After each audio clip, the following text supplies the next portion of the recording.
সবজির দাম কিছুটা কমলেও বাজারে পেঁয়াজের দাম চড়া। প্রতি কেজি পেঁয়াজের দাম বেড়েছে ৩০ থেকে ৩৫ টাকা। রাজশাহী বাজারে চড়া পেঁয়াজের বাজার কেজিতে ৩৫ টাকা বেড়ে বিক্রি হচ্ছে ১০০ টাকায়। তবে কেজিতে ৪০ টাকা কমে কাঁচামরিচ বিক্রি হচ্ছে ১০০ টাকা কেজিতে। ডজনে ৬ টাকা বেড়ে ডিম বিক্রি হচ্ছে ১২০ টাকা দরে। বরিশালে বেড়েছে পেঁয়াজের দাম কেজিতে ৩০ টাকা বেড়ে প্রতি কেজি পেঁয়াজ বিক্রি হচ্ছে ১১০ টাকা কেজিতে। বেড়েছে আদা ও রসুনের দাম। চট্টগ্রামে কমেছে ব্রয়লার ও সোনালী মুরগির দাম, তবে বাড়তি দেশি মুরগির দাম। খুলনার বাজারে সব ধরনের সবজির দাম কেজিতে ৫ টাকা থেকে ২০ টাকা কমেছে। সবজির দাম কমেছে সিলেটেও।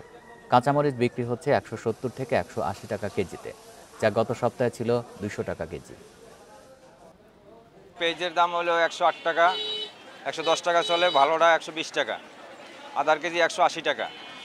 কাঁচামালের দাম কমে গেছে, এইগুলোর দাম আগুনের মতো হয়ে গেছে। আমদানি বেশি, যার কারণে সবজির দামটা অনেক কমে গেছে।